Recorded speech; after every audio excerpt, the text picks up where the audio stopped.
Olá, bem-vindos de volta.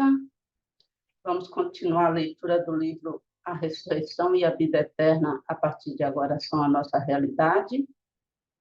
Essa imagem que eu escolhi hoje é porque, nessa parte do livro, ele vai relatar o segundo caso de ressurreição que ele realizou, de ressurreição, né? Que Grigori Grabovoi realizou. E nessa parte do livro, quando ele relata esse caso que ele realizou, ele fala novamente da águia e vai falar do leão, das características no nível informativo, das capacidades que esses dois animais têm. E que, no segundo caso de ressurreição, o leão, a imagem do leão ajudou para que as pessoas aceitassem com mais facilidade a ressurreição do ente querido. Nesse episódio também, ele vai relatar como foi que apareceu para a pessoa a data do nascimento dele, que é 14 de novembro, né, de 1963. 1963. Aí ele vai relatar como a soma de tudo isso dá 8 e explicar como isso serviu de inspiração para a pessoa. Muitas pessoas utilizam essa data do nascimento de Grigori Grabovoi como se fosse uma sequência numérica. Mas eu não entendo que é uma sequência numérica para ser usada de qualquer forma, como as pessoas divulgam na internet, né? No Facebook e em várias páginas de internet. Porque aqui ele vai explicar que essa data, porque a data é importante, mas ele não fala que é uma sequência numérica para realizar qualquer objetivo. Eu vou ler e vocês mesmo vão julgar, tá bom? Então, coloque-se numa posição confortável. Cria a esfera, né? Todas as vezes que nós vamos ler os textos de Grigori Grabovoi, as sequências, nós utilizamos essas leituras para fazer um controle, né? Como as pessoas falam que é pilotagem. Eu prefiro a palavra controle ou gestão da realidade. Então, cria a sua esfera, coloca o objetivo de salvação global com desenvolvimento harmonioso, coloca o objetivo de assegurar a vida eterna para você e para todos. E olhe para você próprio nesse futuro, nessa imagem que vem do futuro infinito, como você estará, como todos estarão à sua volta, a harmonia reinante, com esse objetivo realizado, onde todas as pessoas estão bem, são saudáveis, compreenderam a importância de trabalhar para a salvação de todos. E agora, nessa esfera, nesse objetivo realizado, você vê o seu objetivo particular. Inspira esse objetivo, um objetivo particular seu, um evento, a cura de uma doença, a regeneração de alguém, de alguma parte do seu corpo, ou a própria ressurreição de uma pessoa específica ou de todos.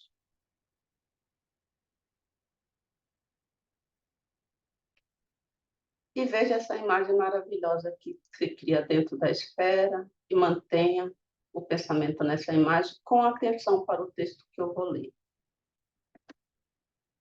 Consideremos agora o segundo caso de ressurreição. Declaração de Svetlana Alexievna Kulikova, de 26/1/1999.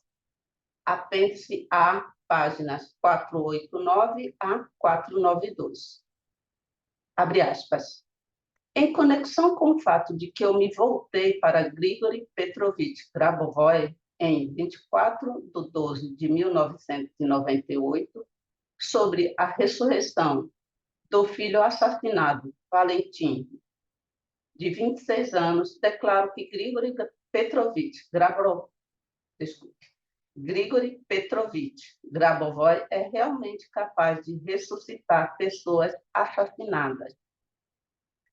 Depois de receber Grigori Petrovich Grabovoi e concordar em ressuscitar seu filho Valentim, nascido em 1977, morto em 1993, comecei a estudar intensamente seu relatório sobre sua tese de doutorado e os 3 volumes, abre aspas, Prática de Controle, O Caminho da Salvação, fecha aspas.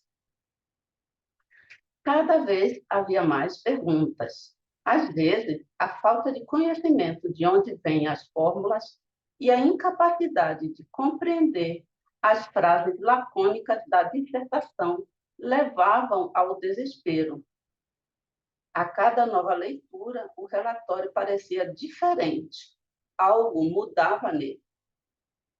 E, de repente, no dia 10/1/99, por volta das 23 horas, depois de mais uma tentativa de entender o incompreensível, recorri a Grigori Petrovich, pedindo ajuda em meu coração. E depois de um tempo, todas as coisas caóticas e incompreensíveis desapareceram. Definições perfeitamente claras e compreensíveis da forma cúbica do tempo e das leituras da estrutura do mundo entraram em minha consciência. Veio um sentimento de alegria e felicidade. Durante vários dias, fui atormentado pela pergunta, abre aspas, quem é Grigori Petrovich Grabovoi? Fecha aspas. No dia 13 de janeiro de 1999, às vésperas do velho ano novo, já tendo posto a mesa para meus entes queridos, senti uma vontade irresistível de ir à janela.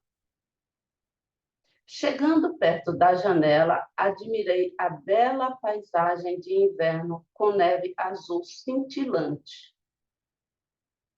O horário era das 22h40 a 22h50. E a pergunta surgiu em meus pensamentos novamente. Entre aspas, quem é Grigori Petrovich Grabovoi? E, imediatamente, em vez de neve, enormes números negros começaram a pulsar na frente dos meus olhos. 1, 4, 1, 1, 1, 9, 6, 3. Então, sinais de adição apareceram entre eles, e tudo se transformou em uma estranha equação. Eu coloquei essa equação aqui na imagem para vocês compreenderem. 1 mais 4 mais 1 mais 1 mais 1 mais 9 mais 6 mais 3 igual a 8. A figura do 8 brilhava levemente com uma luz lilás violeta.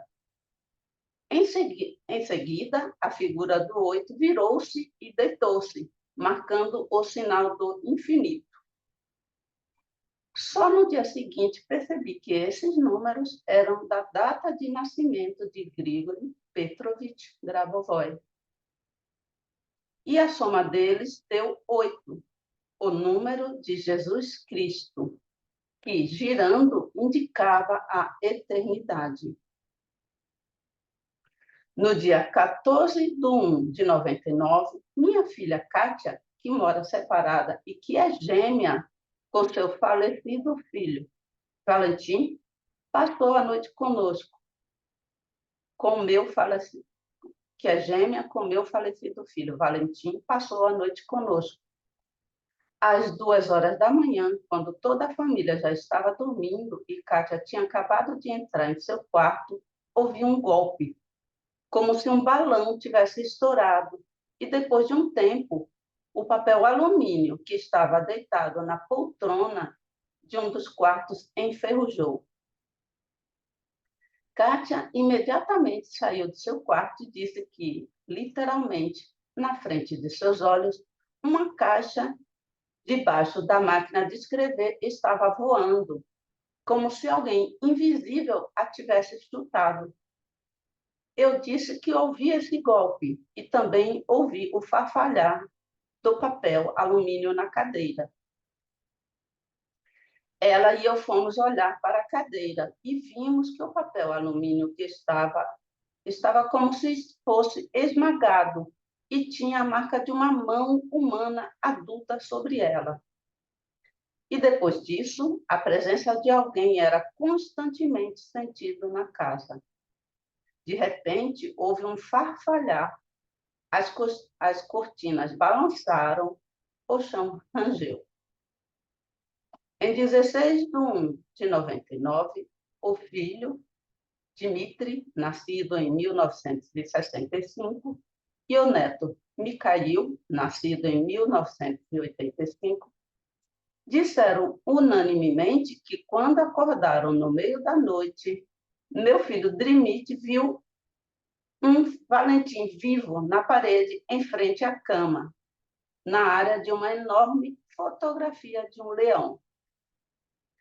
O filho Dmitry fechou os olhos e abriu-os novamente.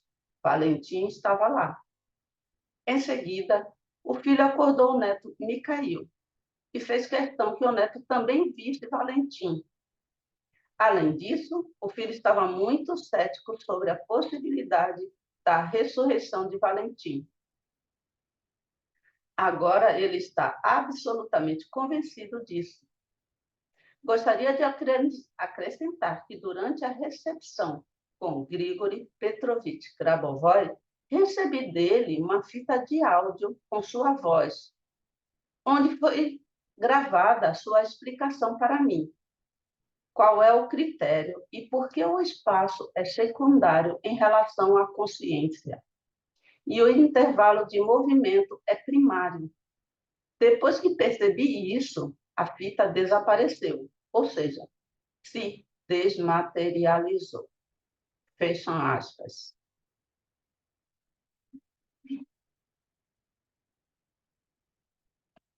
Então, Svetlana Alexeyevna virou-se para mim com um pedido para ressuscitar seu filho. Seu filho Valentim, nascido em 1967, foi morto em 1993. E ela me pediu para ressuscitar em 1998. Assim, a julgar pelas datas, verifica-se que mais de 5 anos se passaram, 6 anos depois de ele ter sido morto. Em geral, a ressurreição requer o mesmo dispêndio de esforço, independentemente de uma pessoa ter morrido recentemente ou há muito tempo. No entanto, a diferença de tempo pode ter o seguinte significado: quanto mais tempo se passou desde a morte, desde o dia da morte biológica, neste caso, como resultado do assassinato, mais provável se torna que os fatores que levaram à morte, o assassinato, sejam atenuados ou desapareçam completamente. Essa circunstância simplifica a ressurreição e pode torná-la mais rápida. Assim, na ressurreição, muitas vezes é importante entender a causa do evento, pois então ela apressa a própria ressurreição. Vamos começar a análise do pedido. Svetlana Alexeyevna escreve que estudou meu trabalho, abre aspas, estruturas aplicadas do campo de criação da informação, fecham aspas, e os 3 volumes, abre aspas, prática de controle, o caminho da salvação, fecha aspas. e que contém fatos específicos da minha prática, incluindo a ressurreição. Ao mesmo tempo, durante vários dias, ela ficou extraordinariamente preocupada, ou, como ela escreve, até atormentada pela questão de quem eu era. Obviamente, a concentração desse pensamento foi tão profunda que, certa vez, de pé na janela e admirando a paisagem de inverno, Svetlana Alexievna recebeu uma resposta à sua pergunta de forma simbólica. Isso aconteceu na noite anterior ao Ano Novo, de acordo com o estilo antigo. Ela escreve, aspas, senti uma vontade irresistível de ir à janela. Chegando perto da janela, admirei a bela paisagem de inverno com neve azul cintilante.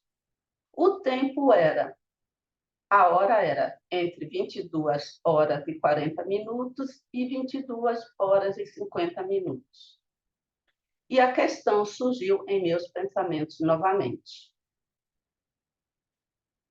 Entre aspas, quem é Grigori Petrovich Grabovoi?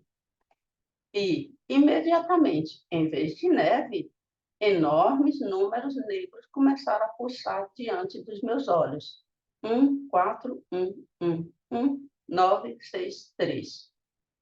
Então, sinais de adição apareceram entre eles e tudo se transformou em uma estranha equação. 1 mais 4 mais 1 mais 1 mais 1 mais 9 mais 6 mais 3 igual a 8. A figura do 8 brilhava levemente com uma luz lilás, azul, violeta.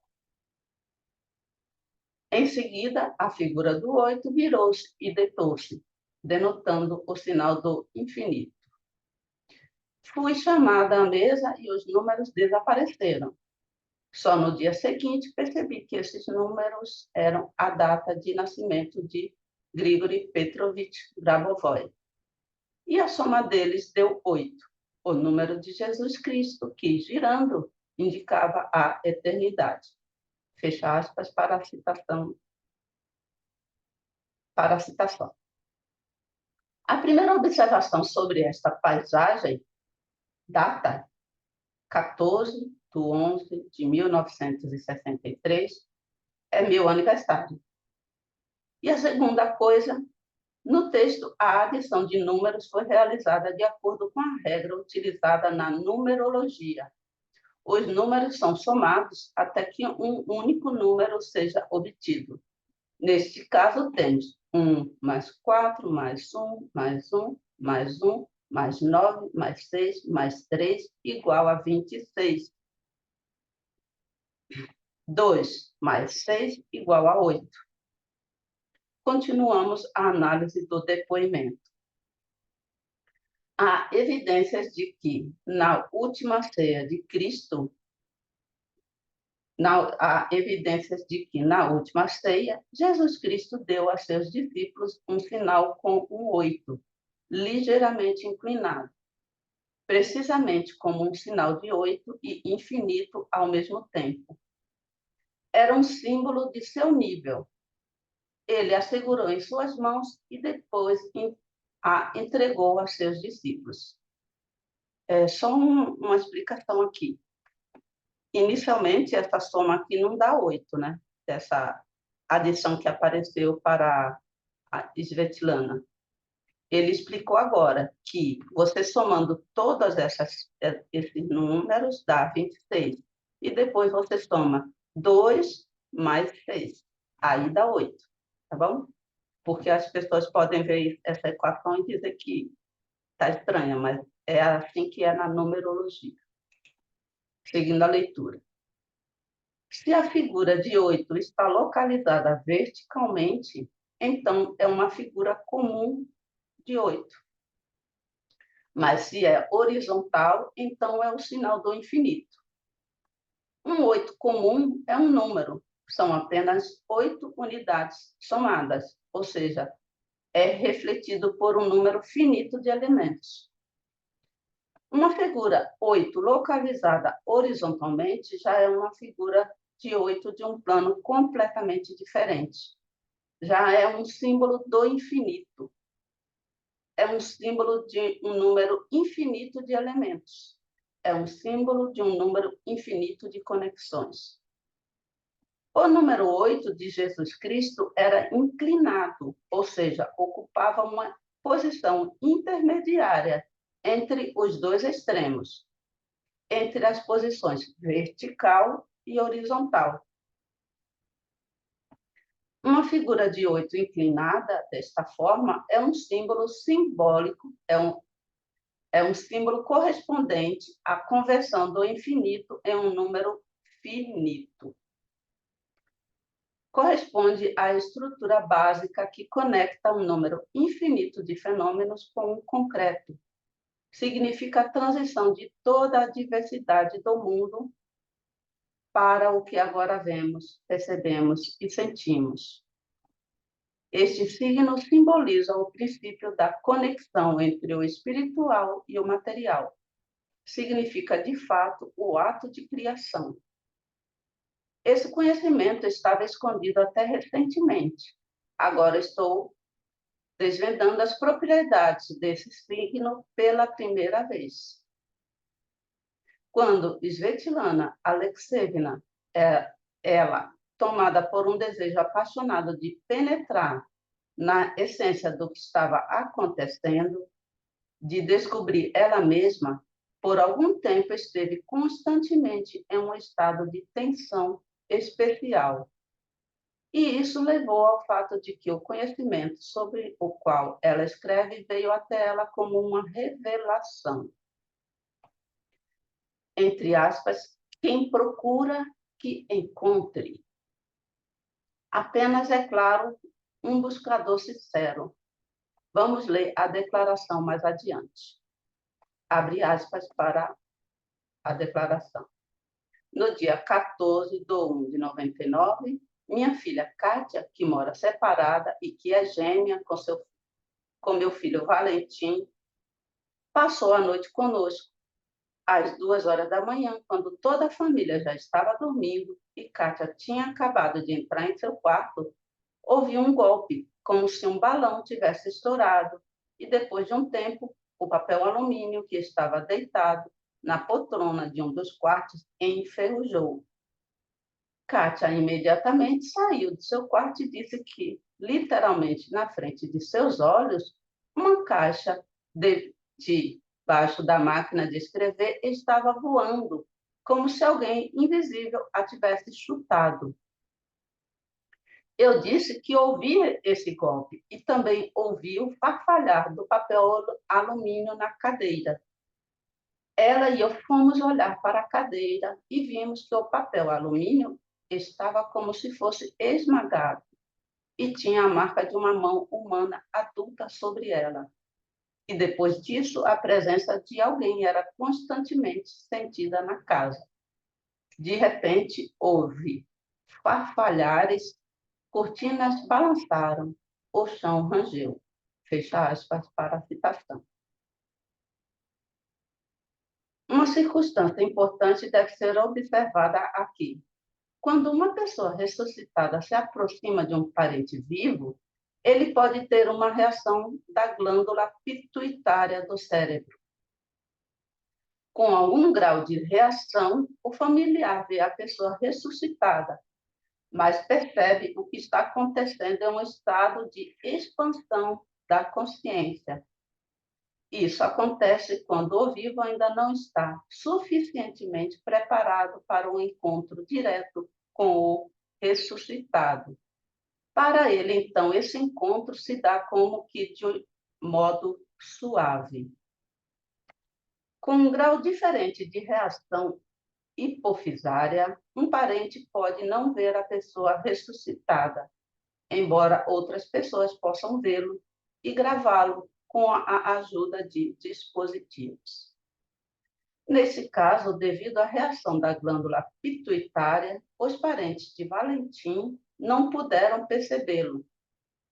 O texto aponta mais uma característica interessante. Valentim e Kátia eram gêmeos, e do ponto de vista da informação, a gêmea é uma reflexão informativa e, portanto, o canal mais favorável para o primeiro nível de ressurreição. A ressurreição ocorre de acordo com um sistema multinível. Discutiremos essa questão agora, mas primeiro observarei o seguinte. Há um princípio de ressurreição, que é que quanto mais pessoas querem ressuscitar, mais fácil é acessar os ressuscitados. Isso é chamado de princípio de paralelização de sinal. Segue-se que, para ressuscitar, é necessário que a ressurreição seja desejada pelo maior número possível de pessoas. De preferência, parentes próximos, pois assim é mais fácil entrar no mundo da vida física. E é especialmente favorável sair através de um gêmeo. Sair quer dizer retornar, ressuscitar. Através de um gêmeo. Portanto, Kátia forneceu o canal mais favorável para o primeiro nível de ressurreição. E agora falaremos sobre os níveis de ressurreição. Níveis de ressurreição. O primeiro nível é o próprio fato da ressurreição. O segundo nível é o nível da harmonização. Harmonização com dois tipos de realidade. Uma delas é a realidade dos que partiram, a outra é a realidade dos vivos. A essência dessa harmonização é que, por algum tempo, a pessoa ressuscitada deve estar presente simultaneamente nesses dois níveis de realidade. E, é claro, há também algo intermediário entre eles, existindo o tempo todo enquanto ocorre a transição de um nível para o outro. Quando o registro é realizado e, por exemplo, a análise de tecidos é feita, isso pode ser considerado, em maior medida, como uma saída do nível do falecido. Terceiro nível. No terceiro nível, a conexão com o falecido é tal que a pessoa ressuscitada não faz mais parte da estrutura do falecido. Ela já está entrando na estrutura dos vivos. Ela está estabilizando o corpo físico, mas ainda tem o chamado corpo equilibrado. Este é o corpo para o qual, se necessário, o corpo material é transferido. Ao mesmo tempo, a transição do corpo material para o corpo equilibrado é realizada devido ao fluxo de matéria para dentro dele, aproximadamente da mesma maneira. Como nos vasos comunicantes, o fluido flui de um vaso para o outro. Esse mecanismo funciona da seguinte maneira. Imagine que a pessoa ressuscitada se encontrou com alguém vivo, com um daqueles que ainda não estão prontos para se encontrar. A alma da pessoa ressuscitada percebe essa informação. E então a pessoa ressuscitada, a fim de não ferir a pessoa, forma a reação de sua glândula pituitária, de tal forma que ela começa a perceber o que está acontecendo em um estado de expansão da consciência. E, nesse momento, o corpo equilibrado realiza o fluxo de matéria para outro lugar no espaço-tempo. Pois deve-se ter em mente que a alma, que controla todo o processo, é de grande magnitude. Em termos de volume, é uma estrutura infinita. Assim, o ressuscitado se encontra em um lugar completamente diferente. A presença dessa habilidade ajuda a tornar mais harmoniosa a adaptação do ressuscitado ao vivo. O fenômeno é descrito semelhante ao teletransporte, mas não é teletransporte. A diferença entre eles é a seguinte. Ao teletransportar uma pessoa viva que não morreu, é necessário saber as coordenadas exatas do local de teletransporte. é necessário ter um alto desenvolvimento das estruturas de controle, ou seja, o nível da alma. No caso em que o retornado, ressuscitado, começa a transferir matéria para outro lugar no espaço-tempo, a situação é mais simples, pois o lugar para ele já está pronto. Há mais uma diferença. É isso que a câmera de cinema capta nesses dois casos. Ao visualizar as imagens, pode-se ver que, durante o teletransporte, os elementos do corpo surgem na forma de movimentos discretos, enquanto que, quando a matéria é transferida para um corpo equilibrado, localizado em outro lugar no espaço-tempo, todos os movimentos são suaves, estão muito suaves, como se de fato a matéria fluísse de um lugar e aparecesse em outro, no local de registro. Quarto nível. No quarto nível, um corpo equilibrado praticamente não é mais necessário, porque já há contatos estabelecidos com muitas pessoas, que a pessoa ressuscitada conhecia antes, e já há documentos concluídos. Quinto nível. No quinto nível, a pessoa ressuscitada funciona simplesmente como uma pessoa comum. Ela praticamente não é diferente dos vivos. É preciso dizer que a pessoa ressuscitada pode escolher se estará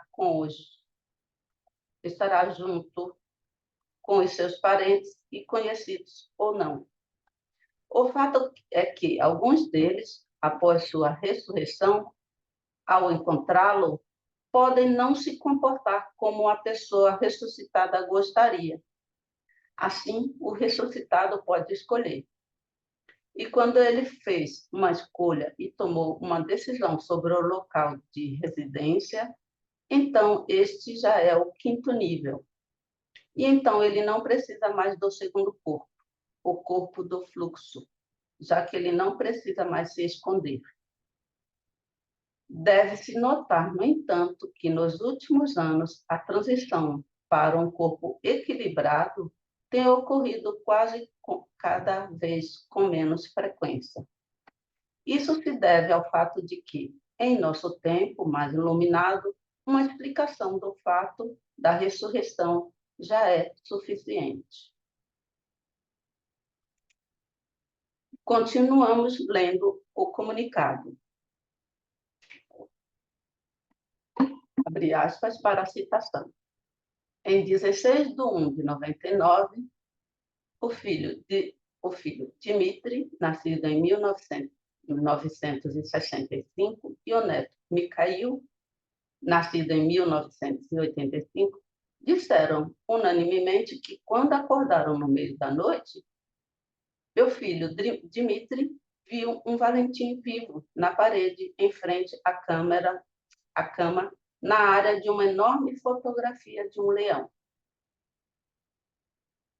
O filho Dmitry fechou os olhos e abriu-os novamente. Valentim estava lá. Então, o filho acordou o neto Mikhail e fez questão de que o neto também visse Valentim. Fecha aspas para a citação. Decorre dos princípios gerais de ressurreição que, se a ressurreição ocorre na presença de parentes próximos, neste caso, Dmitry e Mikhail, então a velocidade da ressurreição aumenta e é mais fácil acessar a área de saída do ressuscitado. A ressurreição aconteceu na presença dessas duas testemunhas. Eles viram um Valentim vivo na área de uma grande fotografia de um leão. A presença de uma fotografia de um representante do mundo animal no campo da ressurreição não é de pouca importância aqui. Mas, em vez de uma fotografia, poderia haver um gato vivo, ou um cachorro, ou uma planta. Na análise do caso anterior de ressurreição, já toquei nessa questão. A presença de algum outro objeto leva à dissipação da atenção de uma pessoa e, consequentemente, a uma diminuição da carga sobre ela. o que contribui para a aceleração da ressurreição. Assim, as seguintes regras podem ser declaradas. Primeiro, para que a ressurreição aconteça mais rápido, você precisa ter mais pessoas que queiram ressuscitar uma pessoa, ou essa pessoa. Em segundo lugar, é melhor que sejam parentes. E, finalmente, em terceiro lugar, é muito bom que um representante do mundo animal esteja presente, mesmo ao nível de uma foto, como no caso do leão. No entanto, a presença do leão teve uma característica interessante adicional aqui, que nos permite ver a conexão entre a pessoa ressuscitada e o mundo circundante. A esse respeito, falarei sobre a capacidade de informação do leão e da águia. Por isso que eu coloquei os dois na imagem. O fato é que, ao contrário de outros animais, o leão se move sabendo de antemão qual situação aproximada o espera, o que pode acontecer com ele no período de tempo mais próximo, aproximadamente até 1 hora. Para entender melhor o que está acontecendo aqui, vamos recorrer a um fenômeno mais familiar. Em grandes aeroportos modernos, os aviões às vezes pousam a cada minuto. Para garantir a segurança dos voos, os controladores de tráfego aéreo devem ver o movimento de todas as aeronaves no ar, na tela do radar, a fim de orientar seu voo e pouso. Vamos considerar brevemente como funciona um radar, ou, em outras palavras, uma estação de radar. O radar emite um pulso eletromagnético curto em alguma direção. Se houver um plano nessa direção, então o impulso, tendo atingido o plano, é refletido a partir dele e retorna. Um ponto luminoso aparece na tela do radar, neste lugar. E por quanto tempo levou o sinal refletido voltar, a distância para o avião é determinada. No momento seguinte, o impulso é enviado em uma direção ligeiramente diferente. Então, a direção muda novamente, ligeiramente. Tudo isso acontece extremamente rapidamente. E, como resultado, o espaço aéreo é escaneado, de modo que uma imagem completa da posição da aeronave, no momento, aparece na tela do radar. Essa varredura do espaço aéreo, na linguagem de especialistas, é chamada de escaneamento. Assim, o leão tem a capacidade de escanear o espaço de eventos futuros por um período de até 1 hora, e ele vê os eventos futuros da mesma forma que vê o presente. Note que, em vez de falar sobre a varredura do espaço de eventos futuros, podemos falar sobre o tempo de varredura. Você também pode usar essa expressão. De tempos em tempos, o leão emite um impulso de consciência do peito e, recebendo o sinal refletido, recebe conhecimento preliminar de eventos futuros.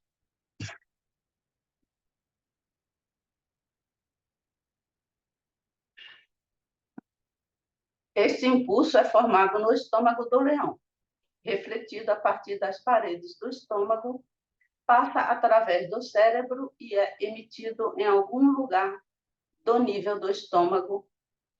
Este é o primeiro sinal e o segundo, imediatamente após ele, é emitido através do cérebro.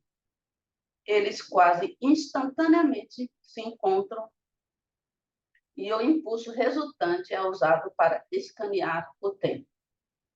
Quando esse impulso é formado, o estômago do leão encolhe ligeiramente, torna-se um pouco como uma bola de rugby, e o impulso vem de uma de suas partes superiores. Vou ler novamente.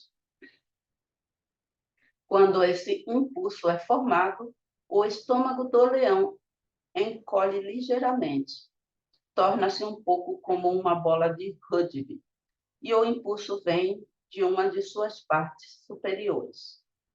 No âmbito do tema agora em discussão, faz sentido dizer algumas palavras sobre o avestruz.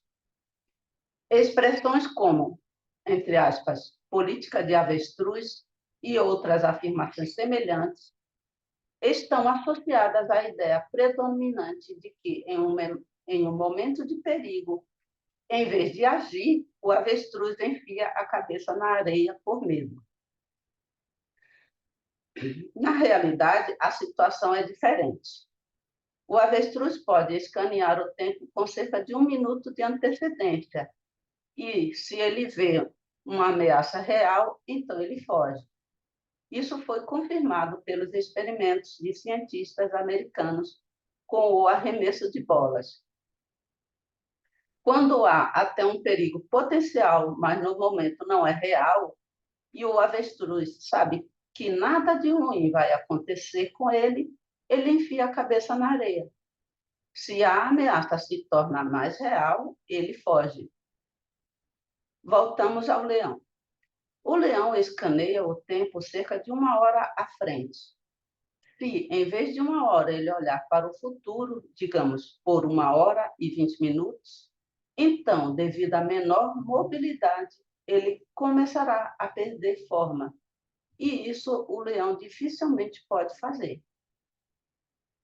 Deve-se dizer que, em um aspecto, a varredura do leão de eventos futuros é significativamente diferente da varredura de radar do espaço aéreo. O impulso enviado pelo radar é um segmento de uma onda eletromagnética. Ele se move pelo espaço na velocidade da luz.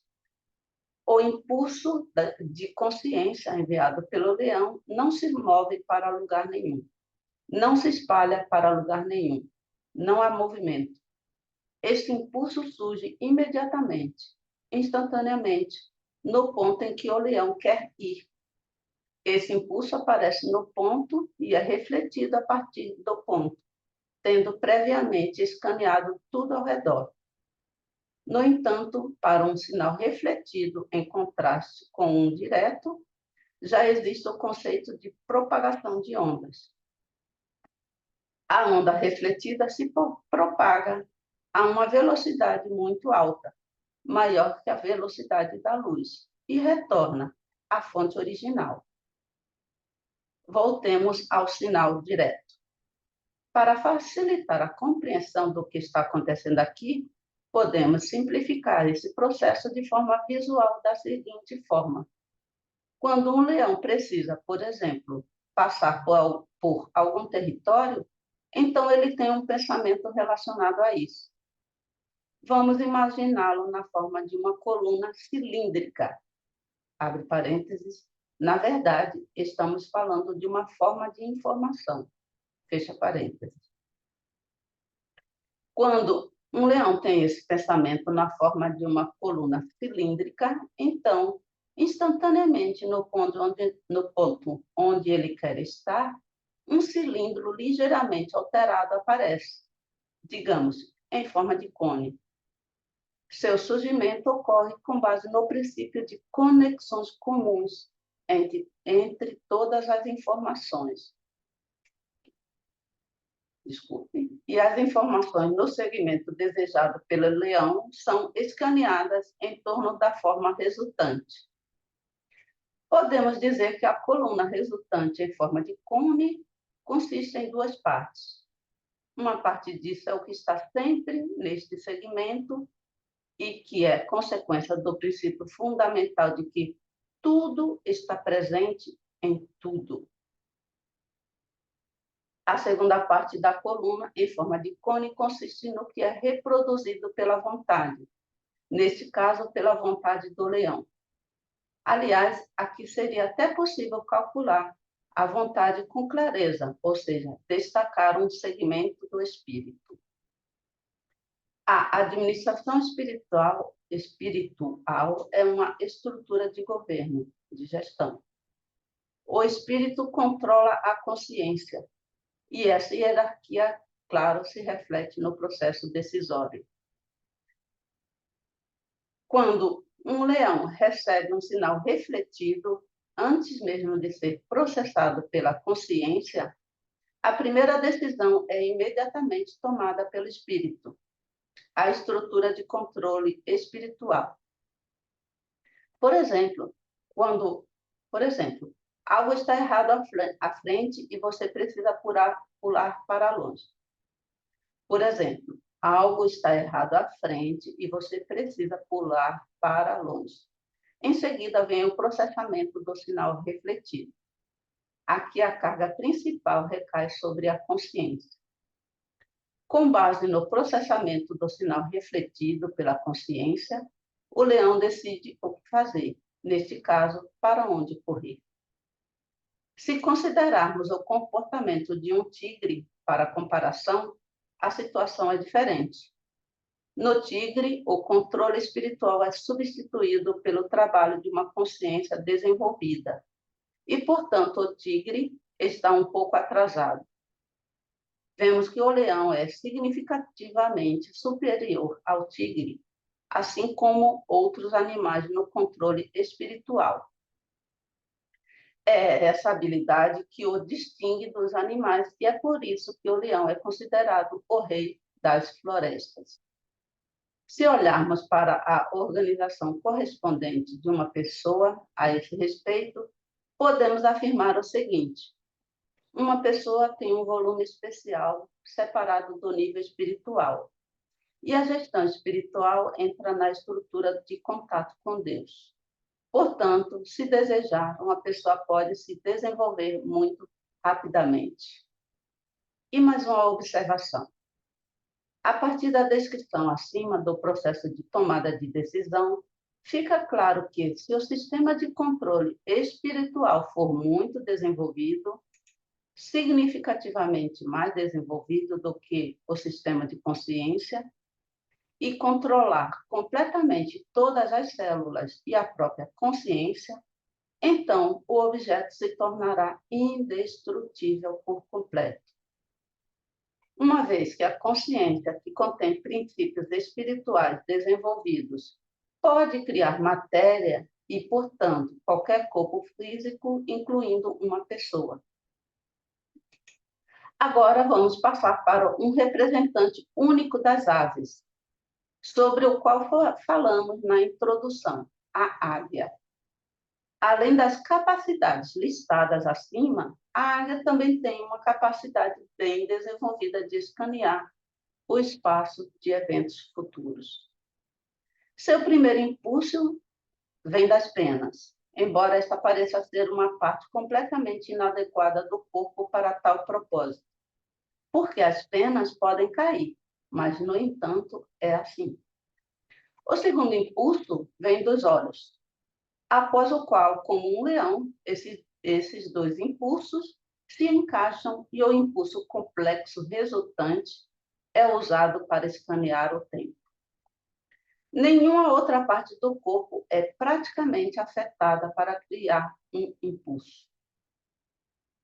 Se os olhos da águia estão fechados, então ela envia um sistema de sinais paralelos e, para isso, gira sobre o corpo. Outras aves não podem fazer isso.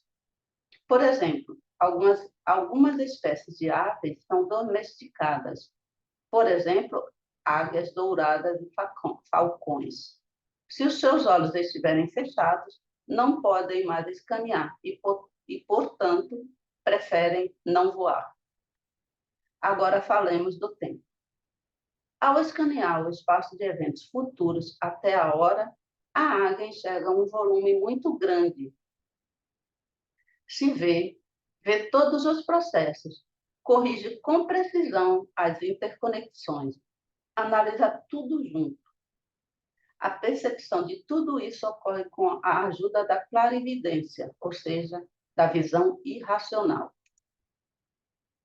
Na meia hora seguinte, ela ainda pode ver a si mesma e um pouco do que está acontecendo, mas o fundo começa a borrar. A águia vê-se muito claramente até 5 até às 5 e até às 7 horas à frente. Podemos dizer que um determinado fio vai da águia no espaço e, com a ajuda desse fio, ela sente, por exemplo, que há um problema em algum lugar e então ela não voa para lá. Algumas espécies de águias podem usar a visão irracional simplesmente para se orientar durante o voo e, neste caso, veem ainda mais claramente do que com os olhos. No entanto, elas não usam muito essa habilidade, pois com esse método de orientação há uma grande carga sobre o tecido ósseo. Pode-se acrescentar que a águia também é excelente no teletransporte.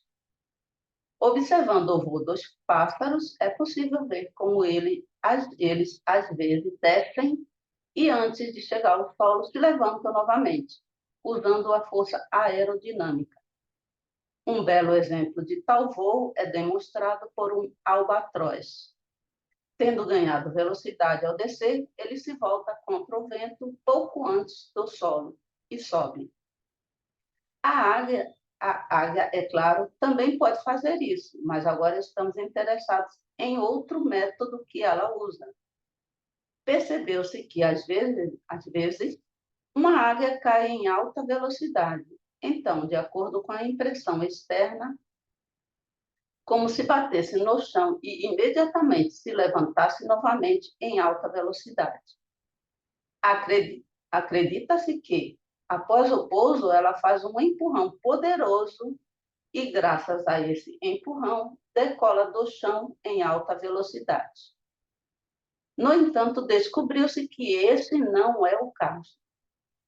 Filmagens com uma câmera de filmagem conduzidas por cientistas australianos mostraram que a águia, nesses casos, não toca o chão.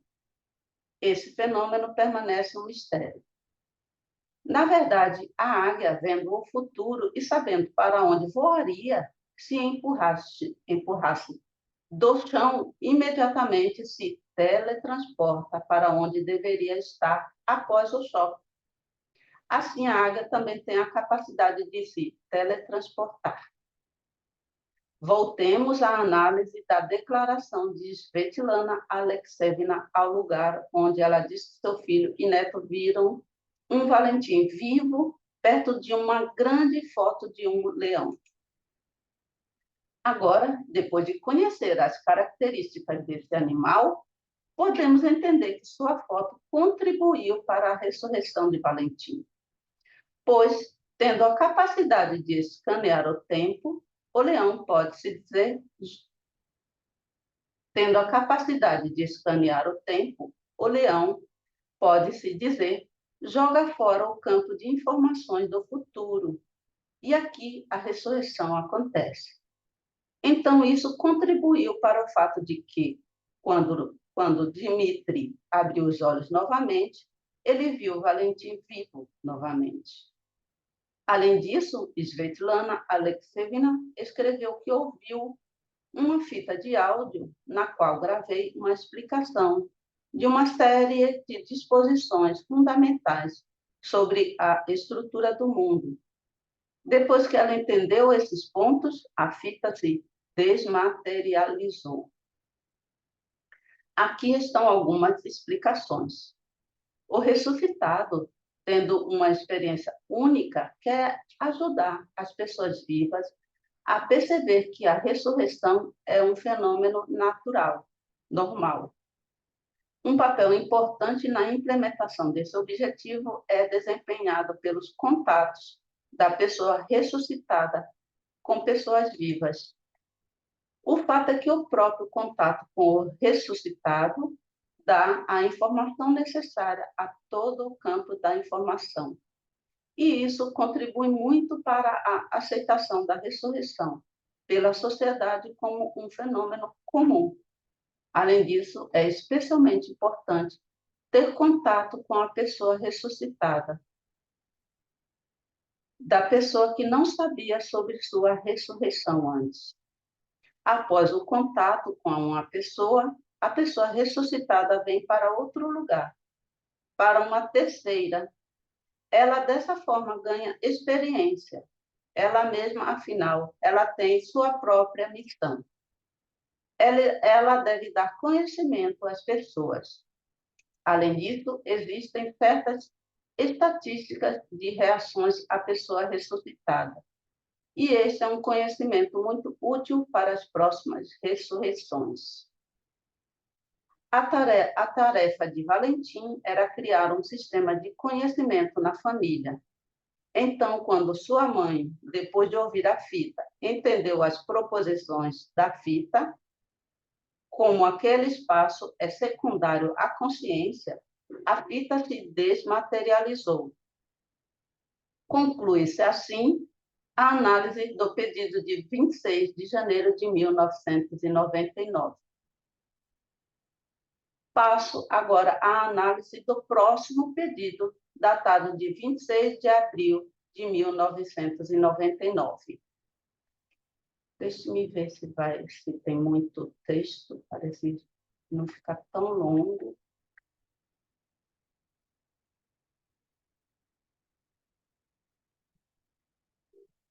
Eu vou encerrar hoje a leitura aqui